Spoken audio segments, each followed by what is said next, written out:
Hello friends, welcome to my channel civil service Manya. मैं स्निग्धा।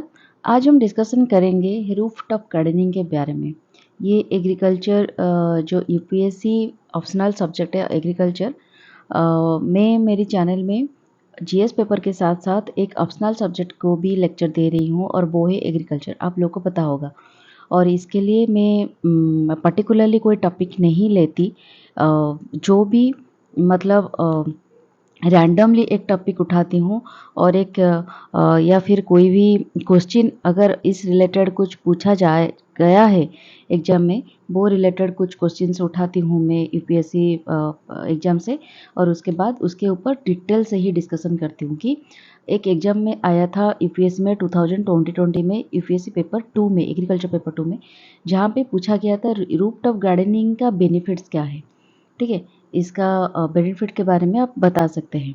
और तो इसी वजह से मैं सिर्फ बेनिफिट अगर बता दूँ तो बहुत सारी चीज़ें रह जाती है। इसी वजह से मुझे लगा कि रूफटॉप गार्डनिंग की टोटली एक उसके ऊपर वीडियो होनी चाहिए। अगर किसी इंसान को यूपीएससी ना हो सही, कुछ भी कॉम्पिटिटिव रीजन के वजह से, एग्जाम के वजह से, या फिर कोई भी खुद की पर्सनल इंटरेस्ट के वजह से अगर कोई जानना चाहता है तो इसके बारे में बहुत डीपली जान पाए। इसी वजह से मैं इसके बारे में बहुत ही डिटेल्स में आज पढ़ाने वाली हूँ। तो ये जैसे कि आप लोग देख सकते हैं, एग्रीकल्चर एग्जाम्स के लिए भी बेनिफिट है, यूपीएससी के लिए, और स्टेट पीएससी में जो एग्रीकल्चर ग्रेजुएट्स होते हैं उनके लिए, या फिर बायोलॉजी ग्रेजुएट्स होते हैं, अगर वो एग्रीकल्चर को रख सकते हैं ऑप्शनल सब्जेक्ट में, उनके लिए ये बहुत फायदेमंद होता है। तो चलिए शुरू करते हैं। रूफटॉप गार्डनिंग में आज में हम डिस्कशन करेंगे कुछ introduction, what is rooftop gardening, फिर क्या क्या टाइप्स होते हैं इसकी, और यूटिलाइजेशन कैसे होती है, और रूफटॉप गार्डनिंग अगर हम बनाते हैं तो कौन सी पॉइंट्स हमको ध्यान में रखना होगा, फिर बेनिफिट्स क्या है, चैलेंजेस क्या है इसमें, टेक्निक्स क्या क्या यूज होते हैं एक इफेक्टिव इम्प्लीमेंटेशन करने के लिए रूफटॉप गार्डनिंग को, फिर इसके ऊपर रिसर्च अपॉर्चुनिटीज़ क्या है, क्या रिसर्च हो सकते हैं इसके ऊपर, फिर कुछ गवर्नमेंट इनिशिएटिव्स, अभी तक कौन कौन सी स्टेट से इंडिया में गवर्नमेंट इनिशिएटिव्स लिया गया है उसके बारे में देखेंगे, फिर कंक्लूजन्स के बारे में देखेंगे। तो चलिए शुरू करते हैं। तो पहले हम यहाँ पे देखते हैं what is rooftop garden. Rooftop and garden, आप लोग को नाम से ही पता चल गया होगा। आप नाम को थोड़ा डिवाइड कर लीजिए। रूफटॉप, घर के छत पर जो गार्डन होता है, इसको बोला जाता है रूफटॉप गार्डन। ठीक है, तो पर्टिकुलरली ये एक सस्टेनेबल प्रैक्टिस है। सस्टेनेबल क्यों कहा जाता है? क्योंकि ये जो प्रैक्टिस है, हम इसे इस तरह से बनाते हैं ताकि एनवायरनमेंट को कोई नुकसान ना हो। हम जो भी इनपुट्स देते हैं, जो भी वहाँ पे इंस्टॉलेशन करते हैं, वहाँ पे एनवायरनमेंट की कोई भी हानि नहीं होती है। और जो भी होता है हम ऑर्गेनिक तरीके से करते हैं, वहाँ पे ज़्यादा केमिकल्स वगैरह यूज़ नहीं होते, क्योंकि हम हमारे खुद के प्रैक्टिस होते हैं, हम ज़्यादातर इन्वॉल्व होते हैं वहाँ पे। और इसलिए उसको सस्टेनेबल प्रैक्टिस कहा जाता है। That entails growing plants on building rooftops. ठीक है, तो ये एक सस्टेनेबल प्रैक्टिस है। और ग्रीन रूफ्स ऑफर सेवरल और इसके लिए आप देख सकते हैं जो रूफ के ऊपर हम बहुत सारे ऐसे अर्बन सिटीज़ है, कि सिर्फ इंडिया में नहीं, सारा वर्ल्ड में भी आप देख सकते हैं। बहुत सारे ऐसे आजकल के अर्बन एरियाज़ में जितने सारे कंक्रीट होते हैं, जितने सारे रोड्स होते हैं, तो पेड़ पौधे वगैरह सब काट दिया जाता है, जिसके वजह से बहुत ही कम लैंड मिलती है। और हालांकि आजकल ऐसा हो रहा है कि जितने सारे लैंड्स होते हैं, कल्टीवेबल लैंड्स, वहाँ पे भी लोग भर भर के पैसा देकर खरीद के उसको बिल्डिंग बना रहे हैं, क्योंकि पॉपुलेशन भी इतना ज़्यादा हो रही है, उनकी रहने के लिए जगह ही नहीं है। तो पहले लोग जगह देख रहे हैं रहने के लिए, एक लग्जरियस लाइफ भी चाहिए उनको। खाने के बारे में कौन सोचता है? फास्ट फूड है ना, तो खाना सब फास्ट फूड संभाल लेगा। तो तो ये बहुत डिफ़िकल्ट चीज़ नहीं है, इसलिए लोग, मुझे लगता है, इसके बारे में ज़्यादा नहीं सोचते, खाने के बारे में ज़्यादा रहने के बारे में सोचते हैं। ठीक है, तो बिल्डिंग जो वगैरह बनती है, जिसके वजह से कल्टीवेबल लैंड गायब हो जाती है। और इसके वजह से सिर्फ कल्टीवेबल लैंड नहीं, जितने सारे पेड़ पौधे होते हैं बड़े बड़े, वो भी काट दिए जाते हैं। और जिसके वजह से टेम्परेचर बहुत राइज होता है, और कई बार अर्बन हीट इतना ज़्यादा हो जाता है। आप लोगों को पता होगा, मैं तो भुवनेश्वर में रहती हूँ, और भुवनेश्वर में तो पता होगा, न्यूज़ जैसे आ रहा है, इतना हीट, शायद वर्ल्ड में ही 4th जगह पे था कभी लिस्ट में। तो इस तरह की कंडीशन आ जाती है। तो छोड़िए, वो सब अलग बात है। हम आ जाते हैं रूफ टॉप गार्डनिंग के बारे में। तो ये जो ग्रीन रूफ होता है ये इकोलॉजिकल बेनिफिट्स भी देती है, इकोलॉजी को बेनिफिट करता है, इकोनॉमिक वे में भी बेनिफिट होता है, कैसे करते हैं आगे पढ़ेंगे, and other benefits urban environment को देते हैं। देखिए बेनिफिट क्या होता है, जैसे कि mitigation of the urban heat island effect. Urban heat तो मैं आपको बता रही हूँ, और जो जस्ट कुछ देर पहले बता रही थी अर्बन हीट क्या होती है। ये जो कंक्रीट रास्ते हो रहे हैं और बिल्डिंग्स वगैरह हो रही है जिसके वजह से बहुत ही मतलब टेम्परेचर बहुत ज़्यादा हो रही है और इसको अर्बन हीट कहते हैं। रूफ टॉप गार्डनिंग करने के बाद आपको पता है कुछ भी ग्रीनरी होता है, कुछ भी प्लांट पौधा कहीं पे भी लगता है, उसका एक अलग सी कूलिंग इफेक्ट रहती है। वो हीट को ऑब्जर्व करती है अपने रूट में। आप तो पानी देना पड़ेगा तो वो ठंडा महसूस करवाती है, जिसके वजह से वो जो भी बिल्डिंग में रूफटॉप में गार्डनिंग होती है वहाँ पे हीट लगभग 25% कम होती है। इसलिए समर में ज़्यादा ठंड लगती है और इसी वजह से ये कहा गया है अर्बन हीट आइलैंड इफेक्ट को ये मैनेज करती है, मेंटेन करती है, मिटिगेट करती है because of the abundance of concrete and lack of flora. छोड़िए, provisions of natural habitat for plants and animals. Urban में जितने सारे नेचुरल हैबिटेट होते हैं जैसे कि कुछ बर्ड्स वगैरह हो गए, कुछ बटरफ्लाइज, इंसेक्ट्स, ये सब नेचुरल हैबिटेट को वो मतलब इम्प्रूव करते हैं। ठीक है, reduction of dust, smog, noise level, ये सब चीज़ों को भी वो ऑब्जर्व करते हैं। Improved storm water management. Storm water management क्या है, जैसे कि देख देख सकते हैं आप, अगर बारिश एकदम ज़ोर से होता है तो हमारे छत पर आकर पानी गिरता है और वो धड़म से एकदम नीचे आकर नीचे एकदम पानी भरपूर हो जाता है और फ्लडिंग की सिचुएशन क्रिएट कर देता है। लेकिन अगर आपके रूफटॉप गार्डनिंग में, रूफटॉप में गार्डन होगा तो जितने सारे पानी वहाँ पे रेन वाटर गिरेंगे वो ऑब्जर्व करना शुरू कर देंगे अपने कैपेसिटी के हिसाब से। तो जितने ज़ोर से पानी नीचे गिरने वाला होता है उससे ज़्यादातर वो पानी प्लांट के पास जाएगी और बाकी के पानी जो होते हैं, क्योंकि आप रूफटॉप गार्डनिंग बना रहे हैं तो आपको डेफिनेटली एक अच्छा सा इरिगेशन सिस्टम भी बनाना होगा, ड्रेनेज सिस्टम बनाना होगा। तो बाकी के वाटर भी ड्रेनेज सिस्टम के साथ अपने लैंड में अपने पर्टिकुलरली वे में चली जाएगी। तो इसमें स्टॉर्म वाटर मैनेजमेंट कहीं ना कहीं हो जाता है एंड वाटर क्वालिटी भी अच्छी हो जाती है। ठीक है, फिर ये reduced energy use and improve urban micro climate. Energy use को कैसे रिड्यूस करता है, क्योंकि देखिए आपकी अगर रूफ में गार्डन होगी तो आपको 25% कम हीट लगेगी आपकी एनवायरनमेंट में, मतलब आपको थोड़ा कम गर्म लगेगा समर में, ये थोड़ा कूलिंग इफेक्ट देगा जिसकी वजह से आपकी एनर्जी यूज़ भी कंजप्शन हो पाएगी, एनर्जी ज़्यादा यूज़ नहीं होगी। और अर्बन क्लाइमेट, माइक्रो क्लाइमेट को भी वो इम्प्रूव करता है। Green roofs also provide owner incentive such as increase life of roofs. Owner incentives मतलब लाइफ की जो पर्सन्स होते हैं, जो लोग होते हैं, उनकी लाइफ को भी कई गुना वो इम्प्रूव करती है, क्योंकि नेचर एस्थेटिक जो वैल्यूज़ है, हम नेचर में कुछ देर, आप लोगों को पता होगा जब हम डिप्रेस्ड होते हैं और एंजाइटी में होते हैं, हम अगर नेचर में थोड़ा घूम फिर कर आ जाते हैं, प्लांट पौधे के साथ अपने रिलेशन बनाते हैं, कुछ वहाँ पे वॉकिंग वगैरह करते हैं, प्लांट पौधे को सजाने लगते हैं, तो हमारी डिप्रेशन एंजाइटी कहीं ना कहीं गायब हो जाती है। तो इसी वजह से ये हमारी क्वालिटी ऑफ लाइफ को भी कई बार मतलब इफ़ेक्ट करती है and enhanced quality of life. ठीक है, एंड बेस्ट रिसोर्स एफिशिएंसी। जितने सारे रिसोर्स हमारे होते हैं आजकल, ये तो आपको पता है यूट्यूब में बहुत सारे ऐसे वीडियोज़ हैं जहाँ पे आपको डीआईवाई कि कैसे आप डीआईवाई करके अपने बालकनी में सुंदर सुंदर प्लांट वगैरह लगा सकते हैं, अपने रूफटॉप गार्डन सजा सकते हैं। तो ये कहीं ना कहीं एक रिसोर्स मैनेजमेंट भी होता है, रिसोर्स एफिशिएंसी को भी दिखाता है। तो contributive food security in cities, ये last not the least but ये फूड सिक्योरिटी पे, सिटीज़ में जो फूड सिक्योरिटी है उसको भी मेंटेन करता है, कंट्रीब्यूट करता है। क्योंकि देखिए आप अगर गार्डन में या फिर रूफटॉप में वेजिटेबल्स लगाते हैं, कुछ भी लगाते हैं, तो आप उसको ऑर्गेनिक तरीके से लगाना चाहेंगे, क्योंकि आपको हमेशा देखभाल करने की इच्छा होगी। छोटे से जगह में लगाएंगे, बहुत अच्छे ऑर्गेनिक, बहुत अच्छी केयर भी कर पाएंगे। तो ये कहीं ना कहीं हमारी जब भी ज़रूरत पड़ेगी तो फूड सिक्योरिटी को कंट्रीब्यूट करेगा। हमें बाहर से वेजिटेबल्स लाने की ज़रूरत नहीं होगी, या फिर हम अगर सब कुछ बाहर से खरीदते होंगे तो कुछ तो वेजिटेबल्स बालकनी में या फिर रूप में लगाते होंगे, तो उसमें भी काम चल जाता है। इमरजेंसी कंडीशन में। तो ये सब कितने सारे बेनिफिट्स आप देख सकते हैं, इतने सारे बेनिफिट्स होते हैं रूफटॉप गार्डनिंग में। Due to limited amount of land that can be used for cultivation in cities, there is a need to investigate cutting edge growth technique. ये एक सजेशन है ऑथर की, क्योंकि हमें लगता है कि इसमें इसके ऊपर थोड़ा इन्वेस्टिगेशन होना चाहिए, रिसर्च होना चाहिए कि क्या करें, क्योंकि अर्बन सिटीज़ बहुत ही जल्दी जल्दी डेवलप हो रही है और इसकी वजह से ना लैंड बहुत ही जल्दी डिग्रेड हो रही है।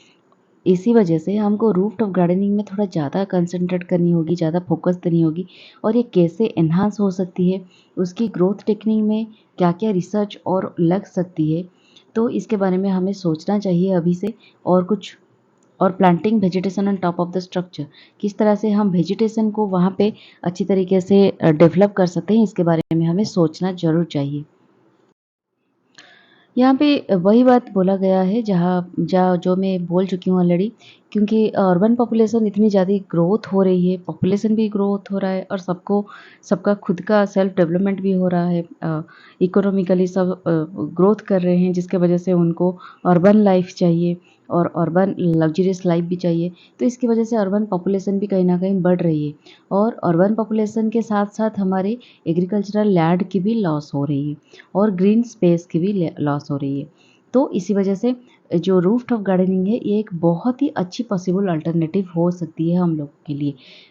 तो फूड सप्लाई के लिए एंड कंजप्शन की गैप में एक बहुत ही अच्छी क्वालिटी वो मेंटेन कर सकते हैं।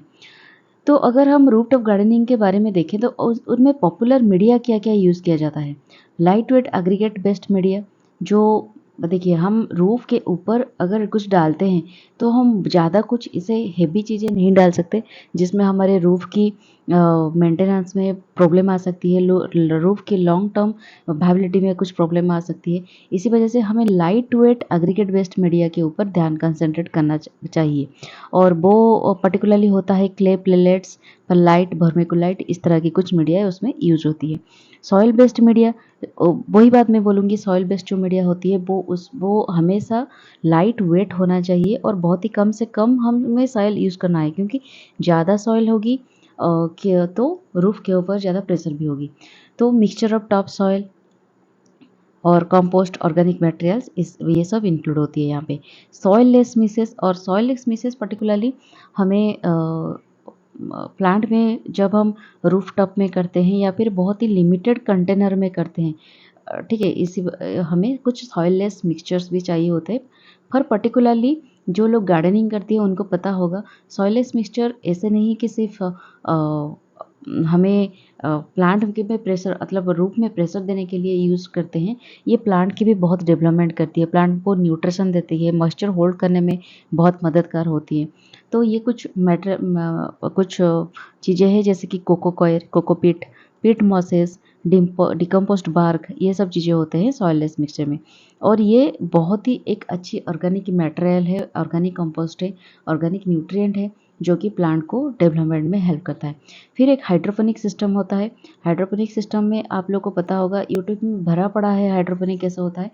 मतलब इसमें सॉइल ज़्यादा यूज़ नहीं होती, कुछ सॉइल लेस कुछ कंपाउंड यूज़ होते हैं और पानी में भी, वाटर में भी ये बढ़ सकता है। बहुत सारे टेक्निक्स डेवलप हुए हैं, कैसे हम ग्रोइंग पॉपुलेशन को फूड सप्लाई कर सकते हैं, ग्रोइंग पॉपुलेशन की डिमांड को, नीड को मतलब फुलफ़िल कर सकते हैं। इसके लिए बहुत ही रिसर्च हो रहे हैं एग्रीकल्चर के ऊपर।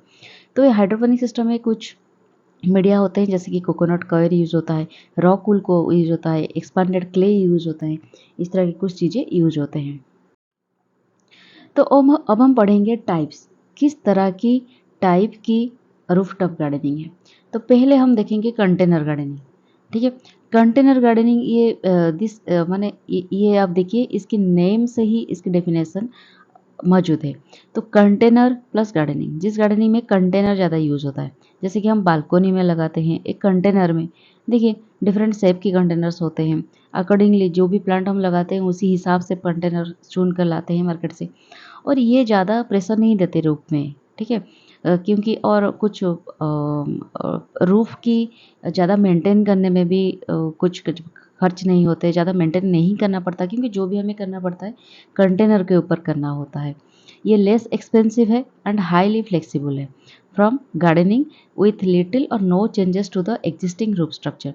रूफ स्ट्रक्चर में हमें कोई चेंजेस नहीं करना होता है, क्योंकि जिस कंटेनर एक खरीद लाओ, एक बहुत अच्छा सा गमला खरीद लाओ और बालकनी में रख लो या फिर रूफ के एक कोने में रख दो और उसको मेंटेन करो। आप जितना बड़ा लगा सकते हो प्लांट, उसी हिसाब से कंटेनर यूज़ कर सकते हो। इसके लिए कुछ ज़्यादा एक्सपेंस करना नहीं होता है। Involves placing containers on a rooftop and filling them soil and plants. यहाँ पे आप सॉइल और प्लांट लगा सकते हो, सॉइललेस मिक्सचर्स लगा सकते हो या फिर हाइड्रोपोनिक सिस्टम में भी कर सकते हो। ठीक है, ये कंटेनर गार्डनिंग हो गया। तो सेकेंड जो टाइप होता है वो है ग्रीन रूफ सिस्टम। आप यहाँ पे देख सकते हैं, ये ज़्यादातर हम जो ग्रीन रूफ के बारे में पढ़ेंगे, हम इस बारे में पढ़ेंगे क्योंकि यहाँ पे कंटेनर कम यूज होता है और रूफ के स्ट्रक्चर में हमें बदलाव करना पड़ता है। रूफ के स्ट्रक्चर को हमें चेंजेस करना पड़ता है और roof top is used as planting medium. और रूफ टॉप का ऊपर, रूफ का जो ऊपर भाग होता है, बिल्डिंग का जो ऊपर भाग छत होता है, वहाँ पे हमें प्लांटिंग मीडियम के हिसाब से हमें उसे बनाना पड़ता है और इसमें बहुत ही इन्वेस्टमेंट लगती है, क्योंकि हम ऊपर में सिर्फ एक कंटेनर नहीं लगाते, हमें कि इसके स्ट्रक्चर को चेंजेस करना पड़ता है। ठीक है, better strong water retention and building insulation, ये जो चीज़ होता है हम जो पढ़ेंगे इसके बारे में पढ़ेंगे, क्योंकि कंटेनर गार्डनिंग तो आजकल सबको पता है, इसके लिए कुछ ज़्यादा आपको टेक्निक्स की ज़रूरत नहीं है। लेकिन ग्रीन रूफ सिस्टम के लिए आपको बहुत सारे टेक्निक्स की ज़रूरत है, बहुत सारे रिसर्च और बहुत सारे अच्छी रिसोर्स की भी ज़रूरत होती है। तो ये स्टॉर्म वाटर रिटेंशन करता है बहुत अच्छी तरीके से और बिल्डिंग इंसुलेशन में भी हेल्प करता है। Two types of green roof system होता है, एक होता है एक्सटेंसिव एंड एक होता है इंटेंसिव। जो एक्सटेंसिव होता है वो लेस मतलब वेट उसका लेस होता है दैन इंटेंसिव एंड उसको लेस मेंटेन भी करना पड़ता है। इंटेंसिव जो होता है वो डीपर ग्रोइंग मीडिया होता है, उसकी जो मीडिया होता है वो डीपर होता है, कुछ लगभग 15 सेंटीमीटर से ज़्यादा होता है, शायद 30 सेंटीमीटर इस तरह की होती है और मोर इंट्रिकेट प्लांटिंग होती है। यहाँ पे हमें बहुत ही सोच समझ कर यहाँ पे प्लांटिंग करना पड़ता है। जो बहुत बड़े बड़े मतलब ज़्यादा अधिक अमाउंट का जो ग्रोथ करते हैं, इसके मतलब प्लांट ग्रो करते हैं, उनको इंटेंसिव ग्रीन रूफ्स की ज़रूरत होती है एंड मोर मेंटेनेंस, उसमें मेंटेनेंस भी ज़्यादा लगता है, जैसे कि इरीगेशन एंड प्रूनिंग, ये सब की भी ज़रूरत होती है। तो थर्ड जो रूफ टॉप होता है, रूफ गार्डनिंग होता है, वो होता है रूफ टॉप हाइड्रोपोनिक्स। ठीक है, पहला हो गया कंटेनर गार्डनिंग, सेकंड हो गया रूफ टॉप गार्डनिंग और थर्ड हो गया हाइड्रोपोनिक्स। और हाइड्रोपोनिक्स से देखिए इस तरह की, ये आपको पता होगा, आप यूट्यूब में सर्च करेंगे तो इस तरह की बहुत सारे वीडियोज़ आपको दिख जाएगा। ये पर्टिकुलरली इंडिया में तो अभी अभी ग्रो हो रहा है, लेकिन बाहर की कंट्री में बहुत ही अच्छी तरीके से डेवलप हो चुका है और इसमें बहुत ही एक्जोटिक, बहुत ही जो भी प्लांट्स ग्रोथ होते हैं वो उनकी कॉस्टली होते हैं, उनकी मेंटेनेंस भी बहुत कॉस्टली होता है। तो plants are grown on soilless media, यहाँ पे सॉइल की बहुत ही मिनिमल यूज होता है या फिर बिल्कुल भी यूज़ नहीं होता। मीडिया में इंक्लूड, जैसे कि मैंने आपको बताया, peat, sand, rock wool, coconut coir, perlite और वर्मिकुलाइट, ये सब चीज़ें यूज होती है यहाँ पे। यहाँ पे जो न्यूट्रिएंट सॉल्यूशन होता है, मतलब जो वाटर होता है, वाटर में न्यूट्रिशन दिया जाता है ताकि कुछ अलग सा उसमें न्यूट्रिशन का यूज़ ना हो या फिर वाटर ही उसको सफिशिएंट न्यूट्रिशन प्रोवाइड करे। The lightest of the three types, जितने सारे हम जो थ्री टाइप्स पढ़े उसमें सबसे लाइटेस्ट है, क्योंकि यहाँ पे तो सॉइल ही यूज़ नहीं होती, डिफरेंट टाइप के उसके स्ट्रक्चर्स होते हैं, तो ये सबसे लाइट होते हैं। Allow faster plant development and highest yield, ये यील्ड भी बहुत ज़्यादा देता है बाकी तीन टाइप की गार्डनिंग से और प्लांट की डेवलपमेंट भी फास्ट होती है इसमें। There are two basic hydroponic nutrient system. Nutrient system मतलब हम प्लांट को किस तरह की न्यूट्रिशन प्रोवाइड करते हैं, इसको बेस करके ये दो तरह की होता है हाइड्रोपोनिक्स। एक होता है नॉन रिसाइकल्ड न्यूट्रिएंट सॉल्यूशन, मतलब हमने एक बार उस न्यूट्रिएंट सॉल्यूशन को प्रोवाइड कर लिया, हम उसको दोबारा यूटिलाइज नहीं कर सकते, रिसाइकल नहीं कर सकते, तो हो गया है non recycled. And A recycled nutrient system, जहाँ पे हम उस पानी को, हम उस न्यूट्रिएंट सॉल्यूशन को बार बार यूज़ कर सकते हैं। तो इसके ऊपर डिटेल्स में ज़्यादा नहीं जाऊँगी, जब हाइड्रोपोनिक सिस्टम के ऊपर कुछ क्वेश्चंस आएगा और फिर मेरे नज़र में कुछ इस तरह की क्वेश्चंस आएगी तो उसके बारे में हम डिटेल्स में देखेंगे। ठीक है, और यहाँ पे मैंने प्रोवाइड किया है, देखिए 6 main types of hydroponic system आज तक यूज होते हैं, जैसे कि wick system, deep water culture, nutrient film technique, ebb and flow, aeroponics and drip system. इस तरह के कुछ 6 तरह के हाइड्रोपोनिक सिस्टम अभी तक यूज हो रहे हैं। टाइप के बाद हम थोड़ा फोकस करते हैं यूटिलाइजेशन ऑफ रूफटॉप फार्मिंग। तो रूफटॉप फार्मिंग की यूटिलाइजेशन क्या है, हम पर्टिकुलरली रूफटॉप गार्डनिंग क्यों करें। तो पहली बात आपको यह ध्यान रखना होगा कि urban areas can increase the resource sustainability through this which also helps local access to food security। आपको पता है कि जो अर्बन सोसाइटी होती है, अर्बन प्लेसेस होती है, वहाँ पे सिटीज़ होती हैं, वहाँ पे लैंड एग्रीकल्चर लैंड बहुत कम कम होती है और जिसके वजह से हीट का सामना करना पड़ता है, फूड सिक्योरिटी का एक टेंशन रहती है और इसकी वजह से ये रूफटॉप गार्डनिंग एक अल्टरनेटिव सोर्स हो सकती है, एक सस्टेनेबिलिटी ला सकती है हमारे जो दिस एरा में, ये जनरेशन में एक सस्टेनेबिलिटी को मेंटेन कर सकता है रूफटॉप गार्डनिंग, जिसके वजह से ये इसका इम्पोर्टेंस बढ़ जाता है। तो सेकेंड बात ये कहते हैं कि it should be seen as a way to strengthen the urban food development by adding another source of fresh and local foods. आपको जब भी कोई रूफटॉप गार्डन में ज़्यादातर वेजिटेबल्स लगाते हैं, फ्लावर्स तो ऐसे तो हम एस्थेटिक नेचर के लिए लगाते हैं बालकोनी में या फिर घर के अंदर, लेकिन पर्टिकुलरली रूफटॉप गार्डनिंग होता है वेजिटेबल्स के लिए, जो कि हमारी जो फूड की नीड है उसको वो मैनेज करता है, मेंटेन रखता है, फूड की नीड को वो फुलफिल करता है। तो ये कहीं ना कहीं हमारे जो फ्रेश एंड लोकल फूड की डिमांड है उसको वो कहीं ना कहीं फुलफिल करता है। तो नेक्स्ट पॉइंट ये कहता है कि 20% से ज़्यादा vegetable demands in many urban areas are currently made by production within the city limits.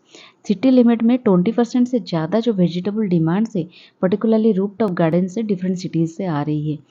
मतलब आप अगर लगाते हैं कुछ बिल्डिंग्स में तो कहीं ना कहीं आपको इमरजेंसी टाइम में भी वेजिटेबल डिमांड वो फुलफिल कर लेता है।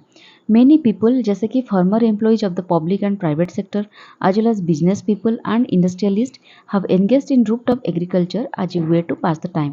पर्टिकुलरली क्या होता है, रूफटॉप गार्डनिंग को आप अगर बिजनेस के तरीके से ना देखो, कुछ भी हिसाब से ना देखो, अगर आपकी खुद की कुछ पैसन है गार्डनिंग करना, एग्रीकल्चर में इन्वॉल्व होना, बहुत सारे लोग ऐसे होते हैं जिनको गार्डनिंग बहुत अच्छी लगती है। तो इसी वजह से बहुत सारे public and private sectors job holders होते हैं, आईएएस ऑफिसर्स होते हैं, बहुत सारे ब्यूरोक्रेट्स होते हैं एंड मिनिस्टर्स लेवल्स होते हैं, बहुत सारे लोग ऐसे होते हैं जो कि अपने बड़े बड़े एरिया में घर ऐसा बीच में घर होता है, साइड में किचन गार्डन होता है या फिर उनके रूफ में जो भी जगह होता है वहाँ पे वो प्लांट वगैरह लगाते हैं, वेजिटेबल्स वगैरह लगाते हैं। तो उनका एक पैसन होता है। इंडस्ट्रियलिस्ट भी जिनके पास बहुत सारी जगह होते हैं वो एक पैसन के हिसाब से, टाइम पास के हिसाब से वो इसको करते हैं। कई बार ऐसा देखा गया है, बहुत सारे लोग ऐसे होते हैं वो अदर पीपल की रूफ को भी पर्पसफुली खरीदते हैं, हायर करते हैं ताकि वो वहाँ पे रूफटॉप गार्डनिंग कर सके। People always favour chemical free organic fruits and vegetables. आप लोग को पता है आजकल हम लोग बहुत ही हेल्थ कंसर्न हो चुके हैं, क्योंकि जो फ्रूट्स में ज़्यादातर केमिकल्स यूज होते हैं, पेस्टिसाइड फर्टिलाइजर्स यूज होते हैं, वो हमारे तबीयत बहुत बिगाड़ देते हैं और लॉन्ग टर्म में हमें मतलब हमारे जो लाइफ की एनर्जी वो नहीं रहती, हम ज़्यादातर जीवित नहीं रह सकते हैं और लॉन्ग टर्म के लिए, और बहुत मेडिकल इश्यूज भी क्रिएट हो जाते हैं खाने की वजह से। तो इसलिए बहुत सारे मैक्सिमम लोग हेल्थ कंसर्न हो चुके हैं और उनको organic free, chemical free foods चाहिए होता है, जिसके वजह से ये भी एक अल्टरनेट सोर्स हो सकता है, जिसकी वजह से रूफटॉप गार्डनिंग भी ग्रो कर रहा है।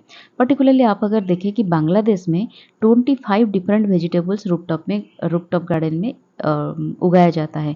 द ग्रीन रूफ मूवमेंट एक मूवमेंट है जो भी बांग्लादेश में चली आ रही है और ये particularly Bangladesh roof garden association ने बनाई है मूवमेंट को, which focuses on the practical and economical aspect of roof gardening. Roof gardening की प्रैक्टिकल एंड इकोनॉमिकल एस्पेक्ट क्या हो सकती है, उसमें हम कितने सारे ज़्यादा इकोनॉमिकली बेनिफिट पा सकते हैं और प्रैक्टिकली हम कितना यील्ड उससे पा सकते हैं, उसके ऊपर फोकस करते हैं। For roof gardening and horticultural development हमारे इंडिया में पर्टिकुलरली एग्रीकल्चर एक्सटेंशन डिवीजन बहुत ही एफर्ट्स दे रहे हैं और कुछ ट्रेनिंग प्रोग्राम भी कर रहे हैं अवेयर करने के लिए लोगों को, और इंडिविजुअल कुछ सप्लाई सब्सिडीज भी वगैरह भी दे रहे हैं इस चीज़ को प्रमोट करने के लिए। यहाँ पे देखिए एक बात है जो हमने पढ़ा, सेकेंड टाइप की गार्डनिंग, रूफ गार्डनिंग। तो रूफ गार्डनिंग में डिफरेंट लेयर्स की यूज होती है, क्योंकि एक बहुत ही इसमें बहुत कॉस्टली है और इसमें बहुत इन्वेस्टमेंट करना पड़ता है। जैसे कि देखिए, लेयर्स ऑफ रूफ गार्डन्स हमें कितने लेयर्स लगाने पड़ते हैं इसके बारे में सोचना पड़ता है। वाटर प्रूफिंग के बारे में हमें देखना पड़ता है। ड्रेनेज सिस्टम के बारे में सोचना पड़ता है। ग्रोइंग मीडिया, किस तरह की ग्रोइंग मीडिया लगाना चाहिए अकॉर्डिंग टू रूफ, हमें ये ध्यान रखना होगा। प्लांट सिलेक्शन भी करना पड़ेगा, किस तरह की प्लांट हम लगाएंगे और इरिगेशन फैसिलिटीज़ कैसे होता है, ये सब देख के हमें रूफ टॉप गार्डनिंग बनाना होगा। ये चीज़ इमेज में आप देख सकते हैं। ऊपर में रहता है वेजिटेशन लेयर जहाँ पे प्लांट उगता है, और नीचे होता है ग्रोइंग सबस्ट्रेट जहाँ पे सॉइल हो गया कि कुछ ग्रोइंग मीडिया जो होता है वहाँ पे रहता है। उसके नीचे होता है फिल्टर सीट। फिल्टर सीट में जहाँ पे फिल्टर होके मतलब इस मीडिया के नीचे एक फिल्टर सीट दिया जाता है कि ताकि सब खराब चीज़ें नीचे ना जाए, रूफ को खराब ना करें।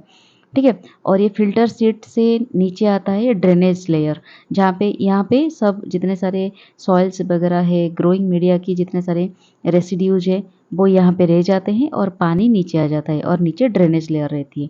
इस ड्रेनेज लेयर से एक प्रोटेक्शन मैट रहती है, जो प्रोटेक्शन मैट रूफ को डिग्रेड ना होने में प्रोटेक्शन देती है। फिर एक रूट बैरियर इसलिए दिया जाता है ताकि ये जो रूट की, अगर हम कुछ ऐसा रूट लगाए, ऐसा प्लांट लगाए जिसका रूट बहुत नीचे तक जाता है, तो ये इस बैरियर तक ही जाएगी, इसके नीचे इसका रूट नहीं जाएगी। इसके लिए एक रूट बैरियर होता है। उसके नीचे वाटर प्रूफिंग होती है। ये रूफ डेक, यहाँ पे रूफ होती है, रूफ के ऊपर एक वाटर प्रूफिंग दिया जाता है। ठीक है। वाटर प्रूफिंग इसलिए ताकि कुछ पानी वगैरह आके वो रूफ को ख़राब ना करे, रूफ की मेंटेनेंस में कुछ ज़्यादा दिक्कत ना हो। ठीक है। ये सब लेयर्स होते हैं। तो अब हम देखेंगे कौन कौन सी पॉइंट्स हमको ध्यान रखनी होगी अगर हम रूफटॉप गार्डनिंग कर रहे हैं, तो कौन सी पॉइंट को हमें ध्यान में रखना होगा। पहला हो गया लेयर्स ऑफ रूफ गार्डनिंग। हम पिछले स्लाइड में पढ़े कि किस तरह की लेयर्स हमें देखनी है, मतलब रूफ गार्डनिंग बनाने के लिए हमें कौन कौन सी लेयर के ऊपर ध्यान देना होगा। जैसे कि वाटर प्रूफ मेम्ब्रेन हो गया, जैसे कि हो गया ड्रेनेज लेयर के ऊपर, जियो टेक्सटाइल के लेयर के ऊपर, स्पेशलाइज सॉइल मीडियम, किस तरह की सॉइल मीडियम होनी चाहिए, सॉइल स्टेबलाइजर कैसी होनी चाहिए, रूट बैरियर के लिए एक लेयर होनी चाहिए, इरिगेशन के लिए एक लेयर होनी चाहिए। ए selection of appropriate plant species and varieties that best tolerates the often extreme environmental condition found in A rooftop setting.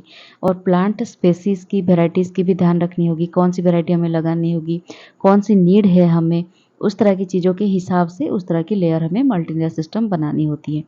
फिर सेकेंड आता है वाटरप्रूफ मेम्ब्रेन। वाटरप्रूफ मेम्ब्रेन एक बहुत ही इंपॉर्टेंट चीज़ है रूफटॉप गार्डनिंग में, क्योंकि अगर आप वाटरप्रूफ स्ट्रक्चर नहीं बनाओगे तो जितने भी पानी वगैरह आएगा या फिर जितने भी सब रेन वगैरह होगा तो तब रूफ को ही डैमेज करेगी, रूफ को डिग्रेड करेगी, जो हम कभी ना कभी बर्दाश्त नहीं कर सकते, झेल नहीं सकते। ठीक है। अफोर्डेबल नहीं होगा हमारे लिए। रूफ खराब हो गया तो ऑटोमेटिकली घर भी खराब होने लगेगा। ठीक है। तो इसी वजह से हमें वाटर प्रूफिंग एरिया को बहुत ही ध्यान से देखना होता है, और ये मैक्सिमम लिटिगेशन में यही चीज़ ही रह जाती है कि वाटरप्रूफ आपने अच्छी तरीके से दिया है कि नहीं, रूफ के स्ट्रक्चर के हिसाब से आपने वाटरप्रूफ दिया है कि नहीं, वो बात हमें हमेशा आगे ध्यान में रखना होता है। There are many kind of waterproof membrane, बहुत सारे वाटरप्रूफ मेम्ब्रेन टाइप होते हैं, और कुछ ऐसे मेम्ब्रेन्स होते हैं जहाँ पे रूट बैरियर भी एक साथ मिलकर आती है। हमें एक्स्ट्रा रूट बैरियर लगाने की ज़रूरत नहीं होती कि रूट वहाँ से नीचे तक नहीं जा पाए। ठीक है। इस तरह की कंडीशंस भी कई कई बार आपने देखे होंगे, जो कुछ पेड्स होते हैं, पौधे होते हैं जो छत फटाकर छत को मतलब उसके छत के बीचों बीच भी निकल कर आ जाते हैं उनके रूट, लेकिन जो रूट बैरियर्स होते हैं वो उनको प्रिवेंट करते हैं वो रूट को अंदर तक आने के लिए। तो नेक्स्ट हम उसके बाद देखेंगे ड्रेनेज लेयर। किस तरह की ड्रेनेज लेयर होनी चाहिए। ड्रेनेज लेयर पर्टिकुलरली क्यों होनी चाहिए, क्योंकि ये रन ऑफ को फैसिलिटेट करे। जब रन ऑफ क्यों फैसिलिटेट होनी चाहिए कि from the roof to prevent structural collapse and plants from drowning. देखिए, अगर ये एक बिल्डिंग है, बिल्डिंग के ऊपर हमने रूफटॉप गार्डनिंग की हुई है। ठीक है। और ये रूफटॉप गार्डनिंग करते वक्त अगर रेन हुआ, कि ज़ोर से रेन हुआ, कि उस वक्त क्या होगा, अगर हमारा ड्रेनेज सिस्टम ठीक नहीं होगा तो ये यहाँ से प्लांट कितने पानी अपने आप पे ऑब्जर्व करेगा। एक वक्त आएगा कि पानी ऑब्जर्व करते करते वो पानी ज़्यादा अगर हो जाएगा तो वो पानी वहाँ पे मतलब बहुत देर तक अगर रहेगा तो ये प्लांट को भी क्षति पहुँचा सकती है और इनडायरेक्टली रूफ को भी क्षति पहुँचा सकती है। रूफ तो खराब होगा, उसके साथ एकदम स्ट्रक्चरल कोलैप्स हो जाएगी। ऐसा हो सकता है स्ट्रक्चरल कोलैप्स हो जाए, बिल्डिंग कोलैप्स हो जाए पानी की वजह से, और ये जो रूफ टॉप गार्डनिंग है उसका भी खराब हो जाए। तो ये सब ना हो, इसी वजह से ड्रेनेज लेयर एक अच्छी होनी चाहिए। और ये ड्रेनेज लेयर इस तरह से होना चाहिए कि बिल्डिंग की जो ड्रेनेज सिस्टम है उसकी ड्रेनेज सिस्टम के साथ इसकी ड्रेनेज सिस्टम के वो इंटीग्रेट होना चाहिए, ताकि जो भी बिल्डिंग रिलेटेड भी जो भी इशूज है वो इस ड्रेनेज सिस्टम से निकल कर बाहर जा सके पानी। ये एक चीज़ है। और दूसरी बात यह है, drainage facilities must be capable of collecting both overflow from drainage course and surface water. मतलब ड्रेनेज रिलेटेड जितना भी, अगर रेन हुआ उससे भी रिलेटेड कुछ ड्रेनेज हो सकता है, या फिर कहीं से भी लीक होता है, कहीं पे भी हम साफ़ सफाई कर रहे हैं वहाँ पे भी ड्रेनेज होता है, वो भी एकदम बाहर से निकल सकता है। तो इस तरह से हमें इंटीग्रेट करके ड्रेनेज लेयर बनाना होता है। और ये जो ड्रेनेज सिस्टम है ये परमानेंट होनी चाहिए। ठीक है, ऐसा नहीं कि आज हमने कर दिया टेम्पररी बेसिस पे और कल ये ख़राब हो गया, या फिर कल हमें रूफ सिस्टम उठ गया तो मतलब रूफ गार्डनिंग हम नहीं कर रहे हैं तो ड्रेनेज सिस्टम नहीं करेंगे। इसका मतलब ये नहीं है। एक परमानेंट ड्रेनेज सिस्टम हमें चाहिए जो कि एंटायर रूफ को कवर करे। ठीक है।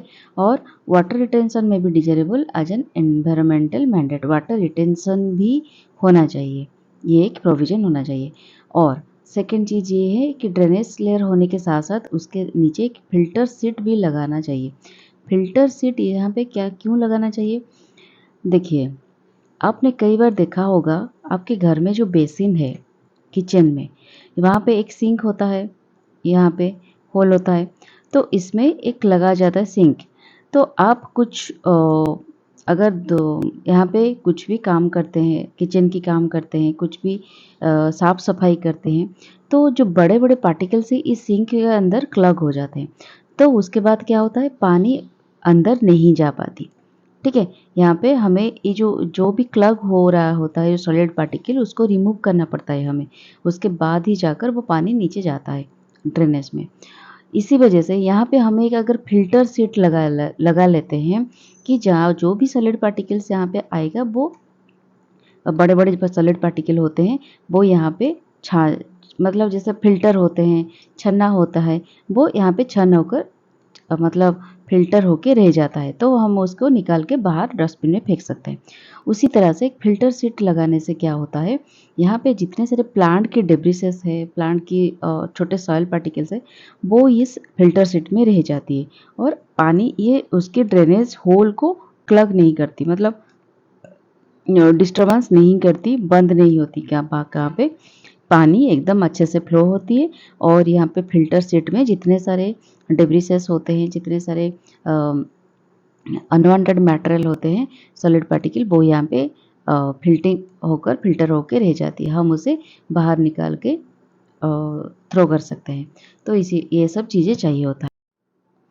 फिर हम अगर देखेंगे ग्रोइंग मीडियम के बारे में, किस तरह की ग्रोइंग मीडियम चाहिए होता है। Growing medium selection is critical to the long and short term success of a green roof. The following factors should be considered for selecting growing medium. कौन कौन सी फैक्टर हमें देखना होता है?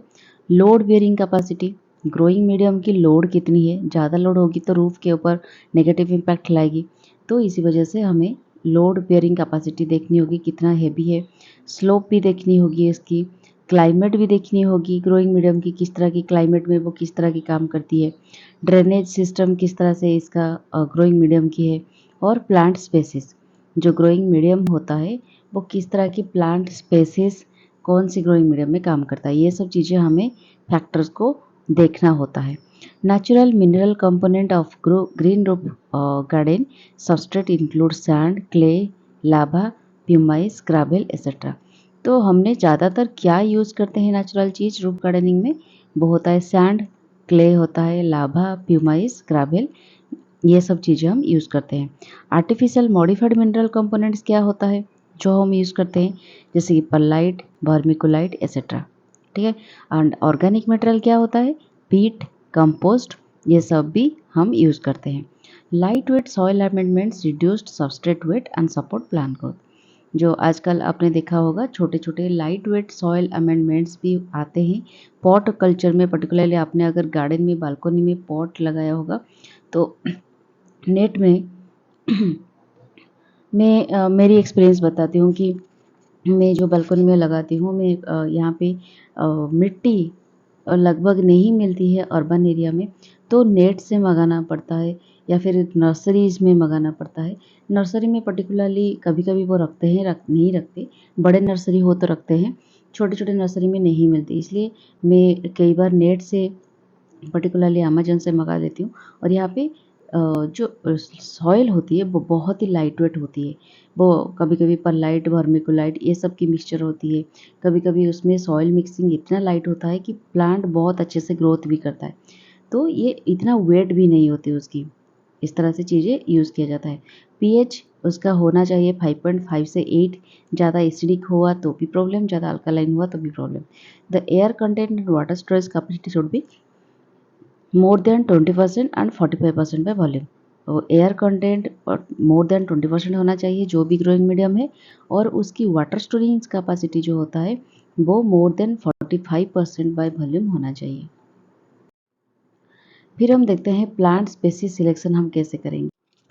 प्लांट स्पेसीज के सिलेक्शन में हमें बहुत सारे फैक्टर्स को ध्यान में रखना होता है, जैसे कि मेंटेनेंस, इन्वेस्टमेंट एंड रिसोर्सेज, किस तरह की इन्वेस्टमेंट करना चाहते हैं हम, और रिसोर्सेज क्या अवेलेबल है उसके ऊपर कि और उसकी मेंटेनेंस भी कैसी होगी उसको ध्यान में रखते हुए हम यूज़ करते हैं। फिर एस्थेटिक नेचर उसकी प्लांट स्पेसीज की क्या है इसके बारे में ध्यान रखना होगा। फंक्शन क्या है प्लांट स्पेसीज की, वो वेजिटेबल है या फ्रूट्स है या फिर फ्लावरिंग है, या फिर हम बस क्लाइमेट एंड एनवायरनमेंट को देखकर ये सब डिसाइड करते हैं। क्लाइमेट एंड वेदर फेवरेबल होगा, ये सब चीज़ों के बारे में ध्यान रखना होगा। स्ट्रक्चरल लोड बियरिंग कितना देगा रूफ़ के ऊपर, इस बात को ध्यान में रखना होता है। रूफ़ टाइप के ऊपर भी ध्यान रखना होता है, किस तरह की रूफ़ है। अच्छी रूफ़ है तो अच्छी खासी प्लांट लग सकती है, अगर थोड़ा वीक रूफ़ है तो हमें देखना पड़ेगा स्ट्रक्चर बियर कर पाएगा या फिर नहीं। Plant growth rate and nutrient demand, plant की ग्रोथ रेट क्या है और उसकी न्यूट्रिएंट भी कैसी है, इस तरह की स्पेसिस भी देखना होता है। और सप्लाई एंड अवेलेबिलिटी, वो अवेलेबल है कि नहीं लोकल मार्केट में, और उसकी सप्लाई कैसी है, इस तरह की चीज़ों को कुछ ध्यान में रखना होता है। Different depth of substrate supports different vegetables. For example मतलब एक्सटेंसिव हमने पढ़ा था, एक एक्सटेंसिव ग्रीन रूफ सिस्टम है, एक इंटेंसिव ग्रीन रूफ सिस्टम है।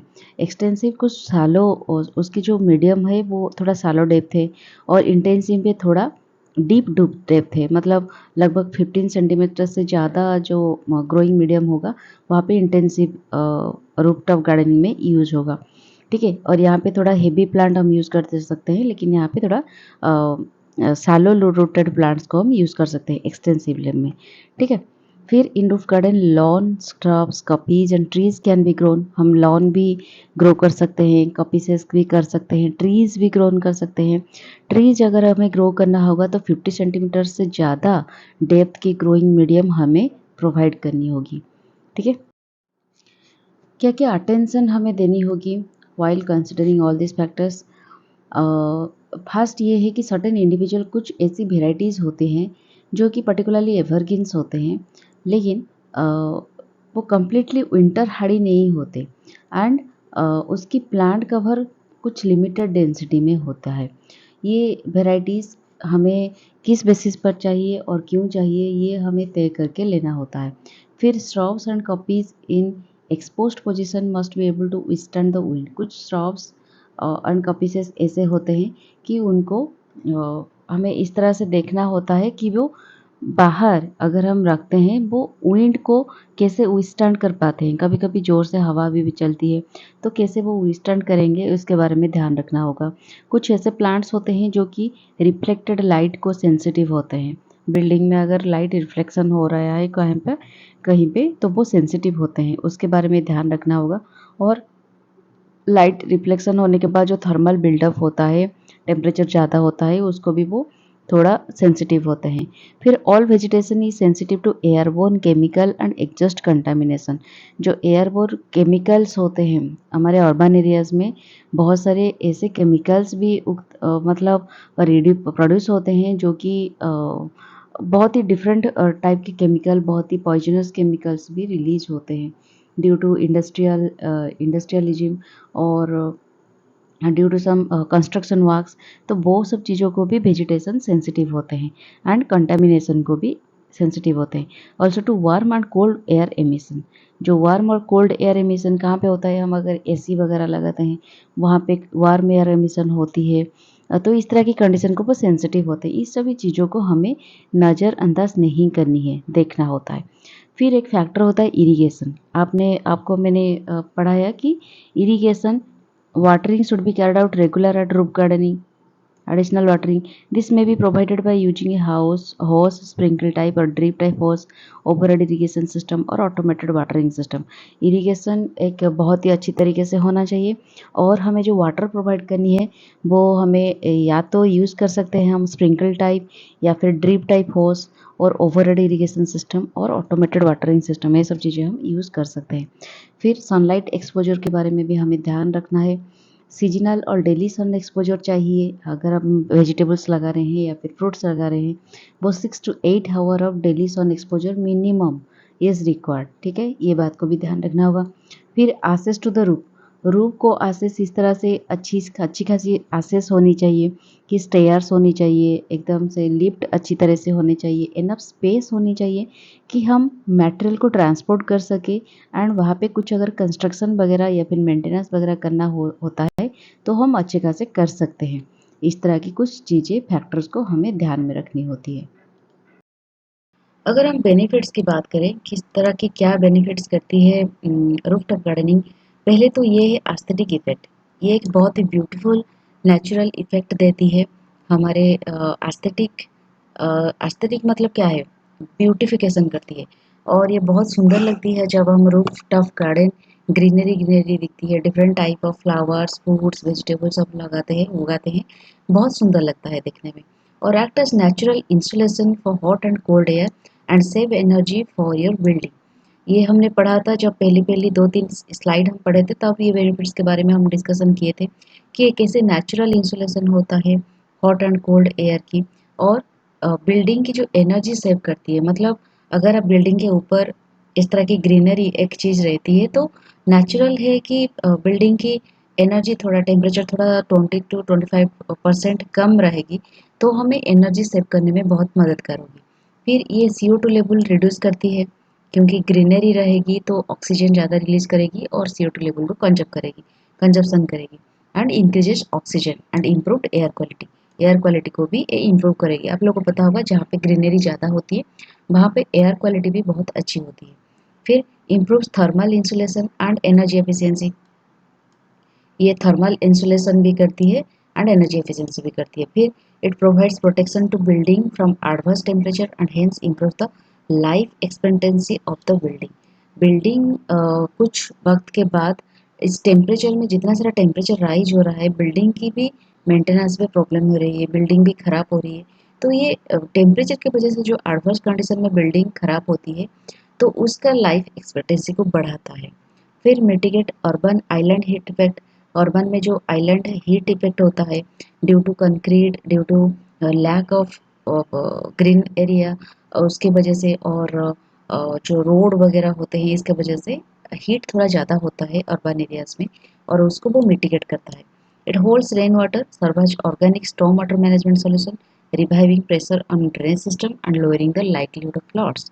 रेन वाटर जो पड़ता है, अगर ग्रीन रूफ होगा तो वाटर रिटेंशन थोड़ा ज़्यादा होगा, एब्जॉर्प्शन थोड़ा ज़्यादा होगा, और वो पानी ड्रेनेज के माध्यम से आकर अपने आप में जो चैनल होगा, ड्रेनेज चैनल, वहाँ पे जाएगी, ना कि ज़्यादातर स्टोर्म वाटर बाहर आएगी, रास्ते पे आएगी या फिर फ्लडिंग कंडीशन क्रिएट करेगी। इस तरह की कंडीशन नहीं होता है। फिर लोकल फूड प्रोडक्शन होता है, एनहांस फूड सिक्योरिटी। हम अगर अपने रूफटॉप में कुछ वेजिटेबल्स को लगाते हैं तो हम इंडिपेंडेंट हो जाते हैं, हमें लोकल शॉप के ऊपर ज़्यादा डिपेंडेंट नहीं होना पड़ता है, हम अपने खाना खुद उगाते हैं। ठीक है। और lowering reliance on long distance travel, हमें ज़्यादा ट्रैवल भी करना नहीं होता है, मार्केट में नहीं जाना पड़ता है, हम अपने रूफ के ऊपर कुछ भी उगाकर कुछ भी यूज़ कर सकते हैं।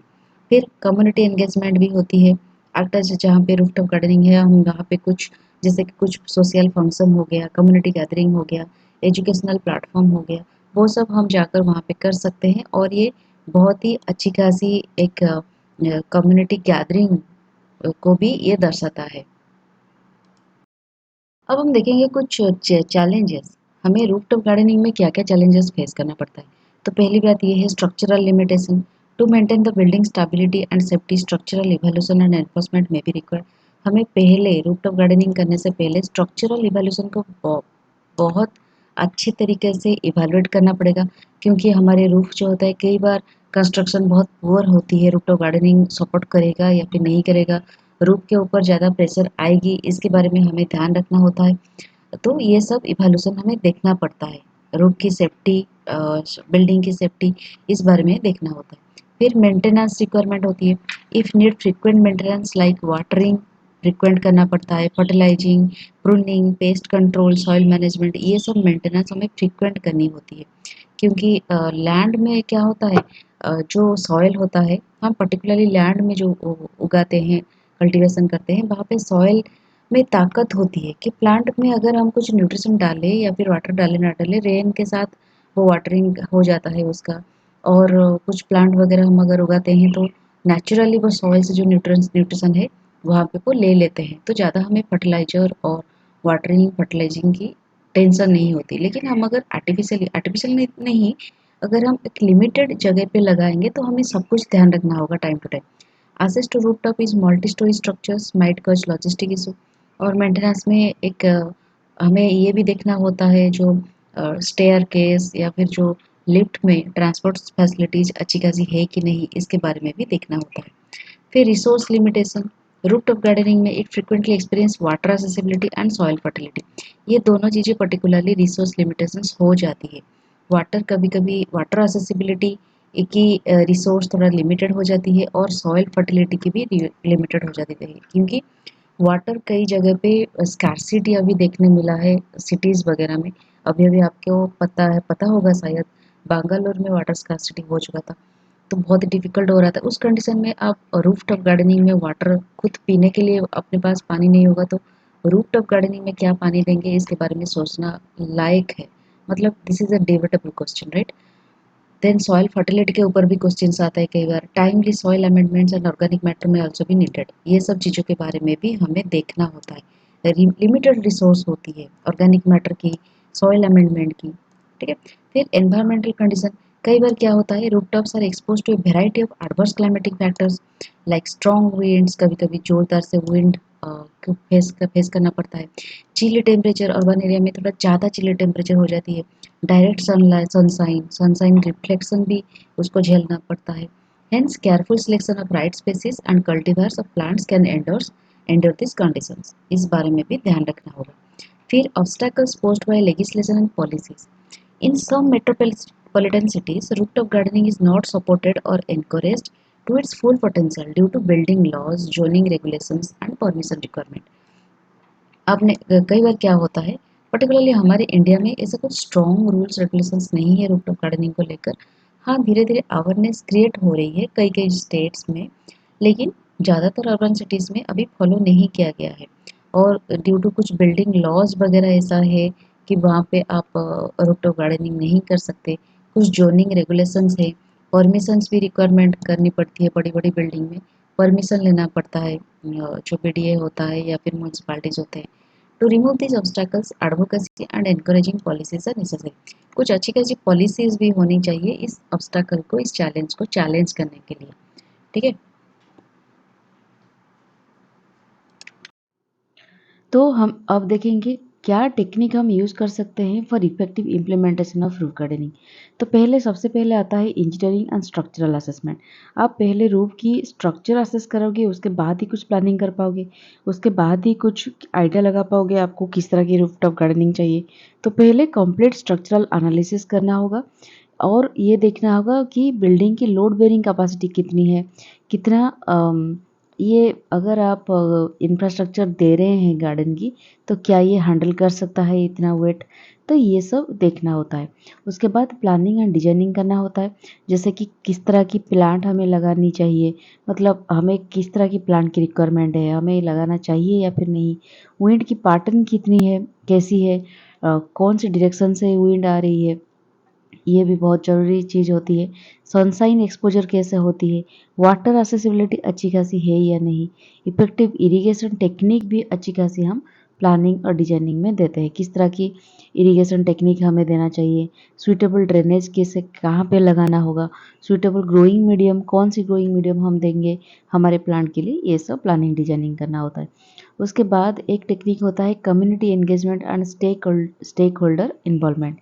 अगर ये जो चीज़ है, हम एक अर्बन में आपने देखा होगा कि जो बड़े-बड़े बिल्डिंग होते हैं, वहाँ पे अपार्टमेंट्स होते हैं, बहुत सारे लोग होते हैं, और अगर हम रूफटॉप गार्डनिंग की प्लानिंग कर रहे हैं, तो ये एक इंक्लूसिव प्रोसेस होता है, और इसमें सिर्फ एक या दो इंसान की इच्छा से ये नहीं हो सकती, सोसाइटी के हर एक लोग को कंट्रीब्यूट करना पड़ेगा, स्टेक होल्डर जितने सारे हैं पार्टिसिपेशन करनी पड़ेगी, एजुकेशनल सेक्शन करनी पड़ेगी, लोगों को अवेयर करनी होगी कि किस तरह की हमें रूफ गार्डनिंग से क्या बेनिफिट मिल सकती है, हमें क्यों करना चाहिए यहाँ पे।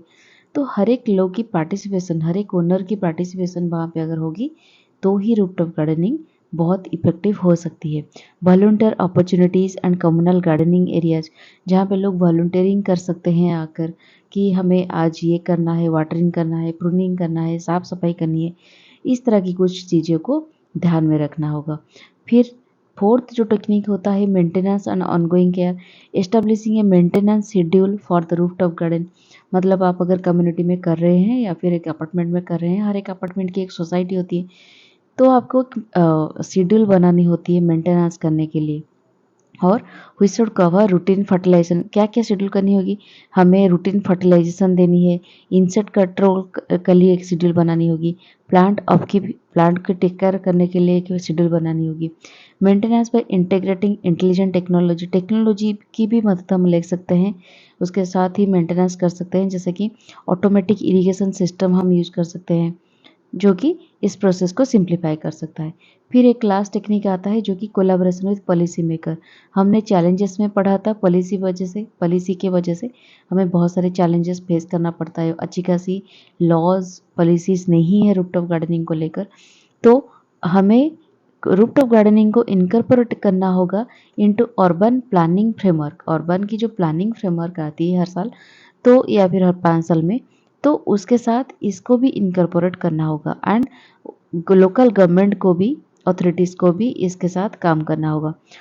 कुछ भी रेगुलेटरी ऑब्स्टैकल्स है, इंसेंटिव्स वगैरह प्रोवाइड करनी होगी, ऑब्स्टैकल को रिमूव करनी होगी, इस तरह की कुछ चीज़ें अगर होगी तो रूफटॉप गार्डनिंग बहुत ही इफ़ेक्टिव होगी और बहुत ही प्रोग्रेस करेगी।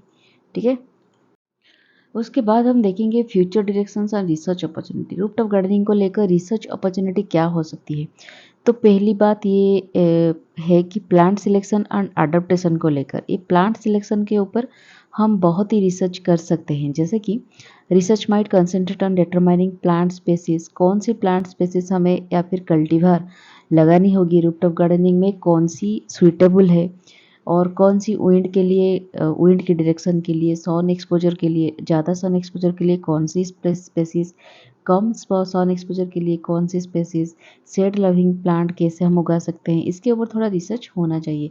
क्लाइमेटिक कंडीशन और एनवायरमेंटल कंडीशन को नज़र में रखते हुए हम इस तरह की कुछ रिसर्च कर सकते हैं प्लांट स्पेसीज को लेकर।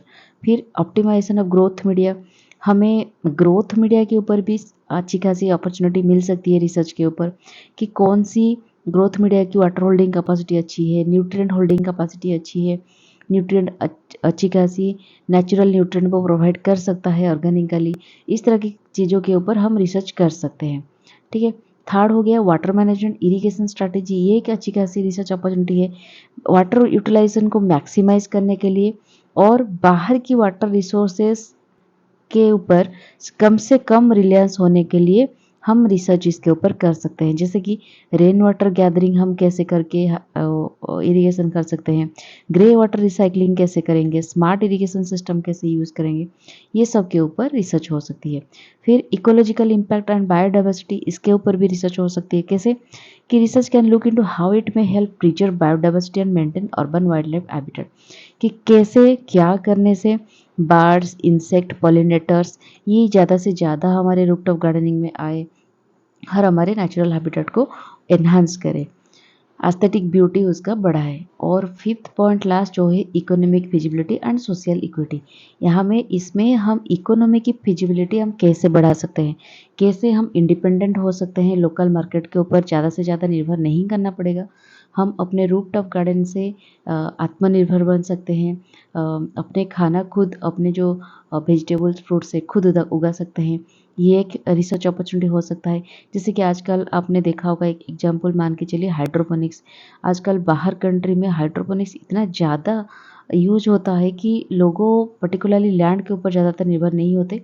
ये सब जो एक्जोटिक वेजिटेबल्स होते हैं सब के सब पर्टिकुलरली जो लेट्यूस हो गया, स्पिनच हो गया, इस तरह की वो उगा देते हैं हाइड्रोपोनिक्स में, तो ज़्यादा हम लैंड के ऊपर डिपेंडेंट नहीं होना पड़ता और लोगों को अपने कंजप्शन की रिक्वायरमेंट भी फुलफिल हो जाती है। फिर सोशल इक्विटी, इसका भी रिसर्च हो सकती है। फिर हम देखेंगे ये एक बहुत इम्पोर्टेंट चीज़ है जो है government initiative in promoting rooftop gardening. आज तक हमारे ये पर्टिकुलरली मैंने मेंशन की है हमारे इंडिया में क्या क्या हुआ है, मैंने वर्ल्ड के बारे में मेंशन नहीं किया है, तो वर्ल्ड के बारे में आप नेट में सर्च कर सकते हो, मैंने सिर्फ इंडिया के बारे में मेंशन किया है। 2012 में the Kerala government launched a vegetable development program to encourage gardening in house, schools, government and private institution। घर में, प्राइवेट इंस्टीट्यूशन में, गवर्नमेंट में, school, government offices, schools, houses में आप गार्डनिंग में को कैसे इनकरेज कर सकते हो, और वेजिटेबल डेवलपमेंट प्रोग्राम के द्वारा 2012 में केरला गवर्नमेंट ने ये स्टार्ट किया था। इट ऑल्सो ऑफर्ड सब्सिडाइज, ये सब्सिडाइज को भी सब्सिडी देने के लिए भी ऑफर करता है, एंड इको फ्रेंडली इनपुट्स भी प्रोवाइड करने के लिए सपोर्ट करता है, जैसे कि इरिगेशन, कंपोस्ट, बायोगैस प्लांट्स, ये सब देने के लिए भी सब्सिडी देता है। फिर और एक है तमिलनाडु में 2014 में इस रूफटॉप गार्डनिंग को लेकर एक उन्होंने इंट्रोड्यूस किया था, do it your self, kit your city dwellers. ठीक है, वेजिटेबल्स उगाने के लिए ये स्लोगन उन्होंने स्प्रेड किया था। रूफटॉप में, हाउस में, अपार्टमेंट बिल्डिंग्स में जो अर्बन हॉर्टिकल्चर डेवलपमेंट स्कीम है उसके अंदर इसको इंट्रोड्यूस किया था। फिर 2021 में बिहार में भी इनकरेज किया गया, जैसे कि terrace gardening in 5 smart cities through subsidy for input cost. Input जो जितना सारा लगता है उसके ऊपर सब्सिडी देने के लिए बात हुआ था। ठीक है, the government has selected Dehradun as a pilot project for roof gardening. Government ने 2012, 22 से 23 तक इसी वजह से एक उत्तराखंड में दिसंबर 25 2022 से लेकर जनवरी 2 2023 तक एक सेलिब्रेटेड किया था रूफ गार्डनिंग वीक। और ये जो पायलट प्रोजेक्ट है ये देहरादून में हुआ था। Soon this scheme will be implemented across the state, धीरे धीरे ये डिफरेंट स्टेट में इम्प्लीमेंट होने की बात भी कहा गया था। फिर फिफ्थ में स्टेट गवर्नमेंट, सम स्टेट में कुछ state governments under Rashtriya Krishi Vikas scheme and smart city development programme में 50% सब्सिडी दे रहे हैं on seeds, fertilisers and farming equipments में, ताकि जो अर्बन एरिया में अर्बन फार्मिंग को या फिर रूफटॉप गार्डनिंग को एनकरेज किया जाए। फिर 6 ये पॉइंट है कि agriculture skill council of India क्या कहते हैं कि ट्रेनिंग प्रोग्राम करते हैं रूफटॉप गार्डनिंग के ऊपर लेकर। ठीक है, और फाइनली हम पहुंच गए कंक्लूजन के ऊपर। ये एक बहुत ही लेंदी चैप्टर हो गया, क्योंकि देखिए आपको बहुत सारा इसमें डाटाज है, बहुत सारे इन्फॉर्मेशन है, तो अगर जल्दी जल्दी मैं पढ़ा देती या फिर छोटे टाइम के एक वीडियो बनाती तो बहुत सारी चीज़ें मिस हो जाती। इसी वजह से मुझे लगता है जितना अच्छी कंटेंट मैं दे सकती हूँ उतना आपके लिए अच्छा होगा। हाँ, हो सकता है आपको ज़्यादा देर तक वीडियो देखना पसंद नहीं है, लेकिन जो लोग पेशेंसफुली वीडियो देखते हैं उनको सब कुछ इन्फॉर्मेशन गेन होता है। तो ये मेरा मानना है, सबका डिफरेंट डिफरेंट ओपिनियन होता है। तो छोड़िए, कंक्लूजन पे हम आ जाते हैं। कंक्लूजन बस इतना है कि रूफटॉप गार्डनिंग हमारे बहुत सारे मदद करता है। ये एक रेजिलेंट सस्टेनेबल प्रैक्टिस है सिटीज़ के लिए, हमारे फ्यूचर जनरेशन के लिए। और ये जो चीज़ होता है ये हमारे ग्रीन एरियाज़ को नर्चर करता है, फूड सिक्योरिटी को एडवांस करता है and wellbeing of urban residents इसको एनहांस करता है bye adopting this contemporary method of production. हालांकि मतलब जब कल्टीवेशन लैंड नहीं है, ग्रीन एरियाज़ नहीं है अर्बन एरियाज़ में, धीरे धीरे हमारे जो विलेजेस हैं वो भी अर्बन हो रहे हैं धीरे धीरे ग्रेजुअली। तो एक वक्त आएगा जब एग्रीकल्चर लैंड, प्रोडक्शन लैंड एकदम से ख़त्म हो जाएगी, तो तब लोगों को इसी चीज़ के ऊपर ही डिपेंडेंट रहना पड़ेगा। तो एक दिन वैसा ज़रूर आएगा, क्योंकि अब जगह ही तो नहीं रहेगा इतने सारे मास को, इतने सारे पॉपुलेशन को खाना जुगाना कोई कोई आम बात नहीं होगी, ईजी नहीं होगा बिल्कुल भी। तो इसी वजह से रूफटॉप गार्डनिंग को अभी से अगर एनकरेज कराया जाए तो ये फ्यूचर जनरेशन के लिए भी बहुत हेल्दी होगी और अच्छी होगी। तो ये एक बहुत अच्छी कंक्लूजन है, तो आप इसको यूज़ कर सकते हैं आंसर राइटिंग में। तो आज के लिए इतना ही। वीडियो कैसा लगा मुझे ज़रूर बताइएगा। अगर कुछ चेंजेस करना होगा या फिर मुझ में कुछ डेवलपमेंट करनी होगी तो मुझे कमेंट बॉक्स में ज़रूर बताइएगा। तो आज के लिए इतना ही। Tata, bye bye and take care.